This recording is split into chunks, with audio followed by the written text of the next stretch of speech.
quite a well-documented phenomenon that we all have, I think, for face recognition. And the idea of searching out faces, human faces, from a very young age. And you don't have to do much to ask someone to find a face or to look at something and within that thing find a recognizable communication. This one, I think, is probably the most widespread, or the one that I see every day, and the one that I can't not see a face. I came to the conclusion when I first came to the States from the UK that perhaps this was designed on purpose to look like a face, to put children off from sticking their fingers in it, you know? If you look at it, it kind of looks like the face you might pull if you were electrocuted. Note the bulging eye.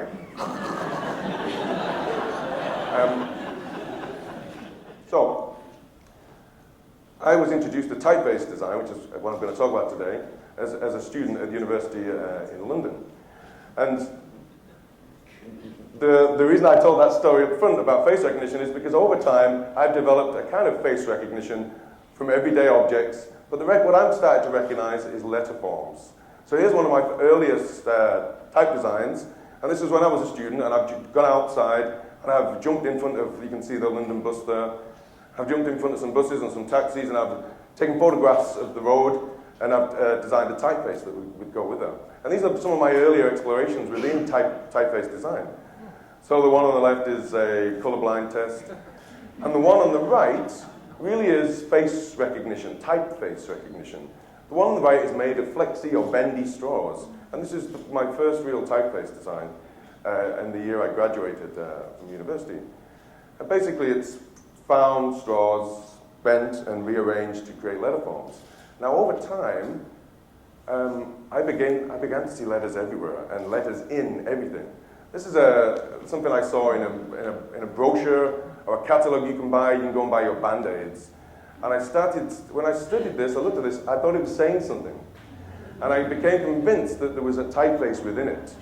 So my work from there on in became looking for or searching out typographic forms, and then taking those forms, and these forms would be from the everyday world, taking those typographic face recognitions and taking them back and digitizing them into a typeface. So the whole idea was to look at something actual, three-dimensional, and bring it back to a flat, traditional typeface. Now something happened around this time, and it was this. I was sitting in my office, my studio in London, and I saw this chair in the corner of my office. And because I'm becoming obsessed with typeface design and seeing letters everywhere, I started to think that this chair looked a little bit like the letter H. And then I thought, well, if I can accept that as a letter H, and we can accept that now as a letter H, then what would the rest of this typeface or this alphabet look like? And here it is. And what happened, I drew this very quickly, and this design was cut and pasted in Illustrator very quickly, and had my answer. And what I like about typeface design, there's many, many different constraints that are associated with it. There's a long history. There's this very nice system that goes along with it. There's the alphabet, which are like place cards that we can put ideas onto. So typefaces, once you've had an idea, once you've come up with a system, they kind of design themselves if the system works. So here was my idea. If that H is a chair, can I design this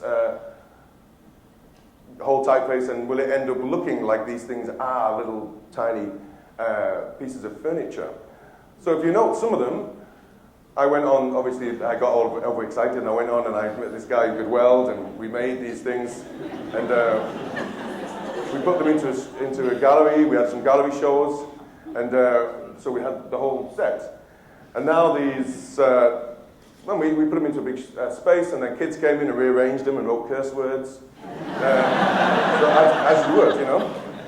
So then an interesting thing happened. A designer asked me, or questioned the design, and said, well, look, the P and the Q and the R and a few of these letters, if they were really sitting there, would fall over.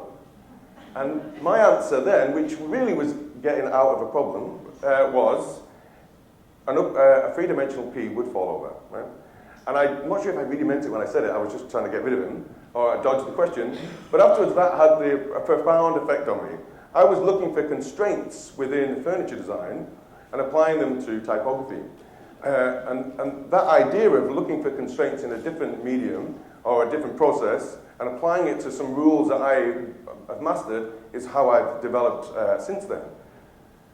So, and I'm going to show you these designs in a kind of linear order here. My next idea was to basically take that typeface, which was called Interiors, and make a tubular steel version of it. Make it like the Wasilica, a Bauhaus classic. So the idea was I was going to take some tubular steel, and I'd remake these and maybe put some leather patches on these and be able to sit on them. But I realized through the process that what I was doing was not letting the constraints of this material lead me in any direction. And so I went all out to find if I could a process that would alter my design. So this was my original design, and as you can see, it's pretty much a bended or a curved version of that first design. And I realized through the process that if I just change this material from steel, strong and durable and furniture-like, to a more delicate material like neon, then I would have a brand new type of design and I would have new constraints for which to affect my letterforms. I went to the local neon manufacturer. I showed him this design on the left, and he told me it could not be done. You can't do this. You can't have stems coming in. Neon has to be a continuous flowing line, like a piece of string has to come back on itself. And he gave me all the constrictions and restrictions and constraints of the design. It was fantastic. So I did the one on the right, and I designed this, and I came back to him, and I said, what about now? And he said, no, I really don't think you can do this, because these are freestanding, they hold their own weight. Neon's like low relief, it comes off a wall, it comes out. So I redesigned it again, and I tweaked it, and I came back, and he would drive in his truck in the morning, and I'd be waiting for him with my drawings. And in the end, he got kind of annoyed with me and just said, look, I don't want to do it, right? And leave me alone. And then about 2 weeks later, I got a phone call on a Sunday afternoon from him, and he'd said to me, I was lying in bed last night, and I realized how to do your design. And I hooked him in, right? Which is also something to learn how to do. You know, collaborating with people isn't using people, it's getting them in. And we had this shared moment together in his studio in his workshop. And we made our little prototype from the neon. So this is design. So, and again, these things are freestanding. He had to work out this quite intricate way of putting them together, to weld them together at the end and all this stuff.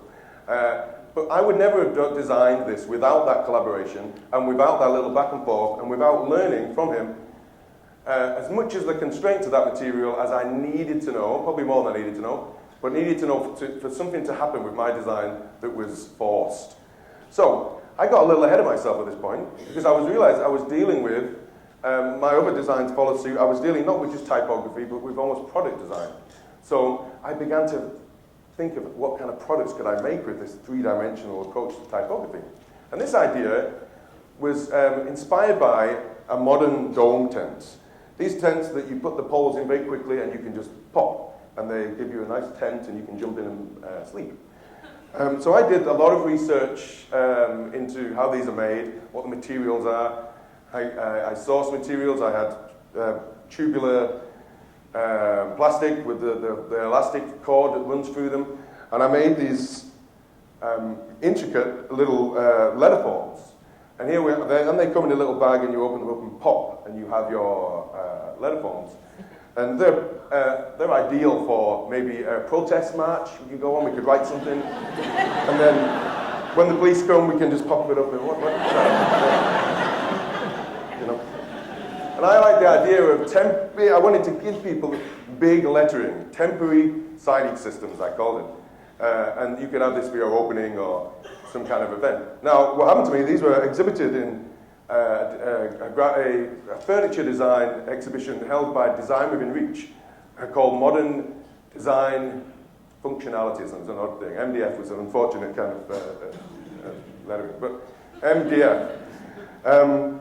And so they asked me to use these letterforms to have this sign that would go in this gallery space for this event. So I made them and I took them to Chicago. And as I was packing these things up afterwards, put them together, and I was outside, some guy that I'd never met before, that wasn't in the event, came past and asked me, because one of them started moving off down the street with the wind. He asked me, are they kites? Now, what I didn't tell you was, because I'm not a product designer, I'm very naive with all this material. I'm learning things all the time, and I'm delving into these new areas, and it takes a long time. This design took me like 18 months just to get the prototype to work. The little freeway angle joints that I had to, make myself, and all those parts. To get those sorts and make them took me 18 months. This guy asked me if it was a kite, and it was a moment of no, but it should be. So within 2 weeks, I had my kites made, and we went down to Seal Beach with my kids, and we flew them around, and an audience gathered around us, and you could sort of see from looking, no one knew what was going on, as you can see, what's this supposed to be? And then all of a sudden, every now and again, you'd have when they aligned perfectly at this point. So, in that lesson, it's also, in there is also a lesson too. Time, what I should have said up front is, typeface design is this kind of subsection of graphic design. But you don't have to have a client to do it, right?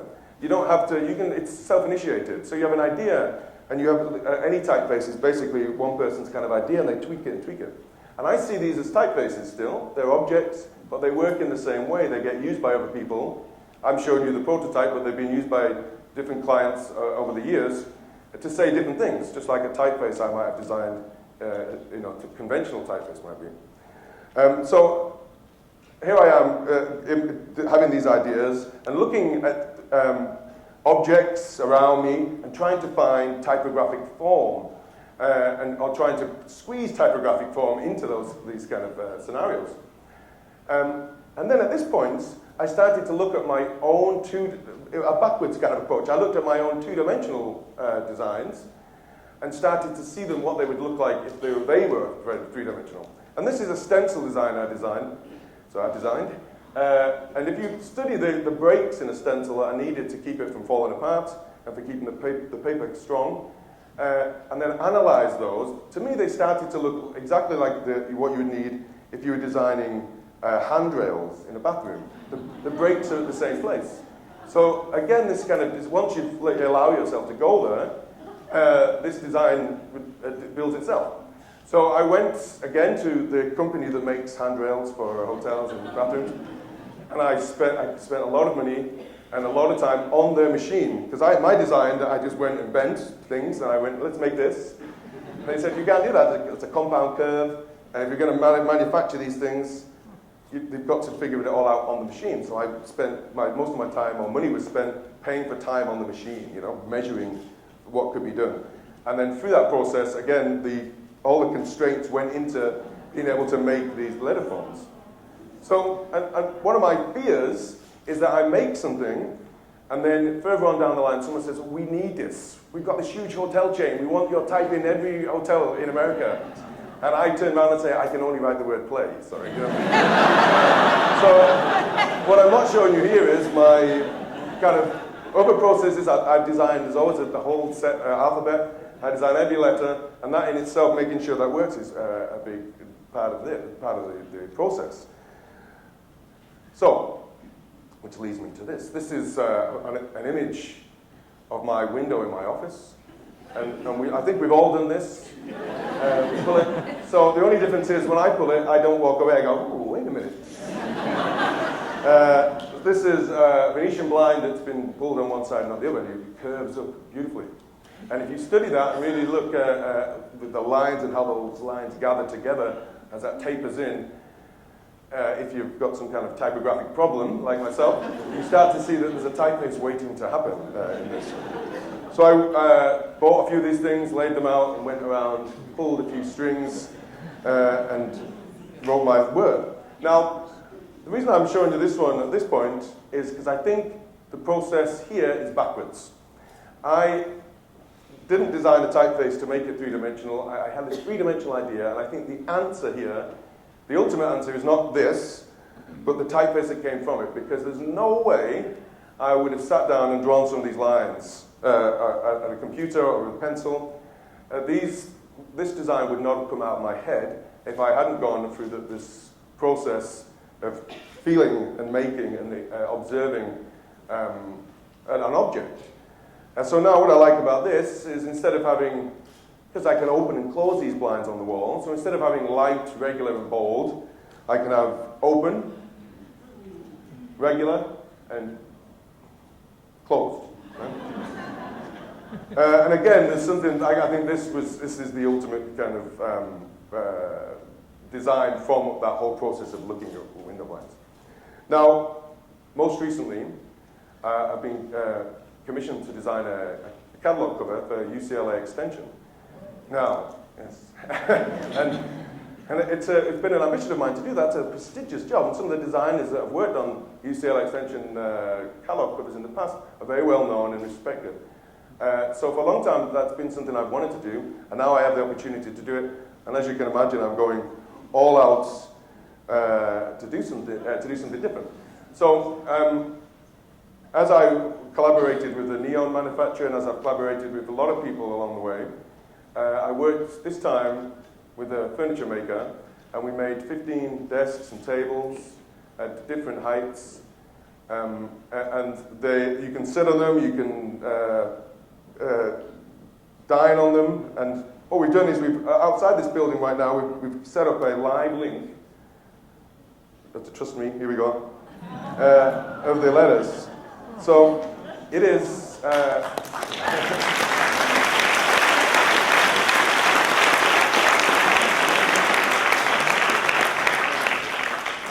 as it's lunchtime coming up now, I'd like to invite you to go out, grab a tea, and sit on a seat.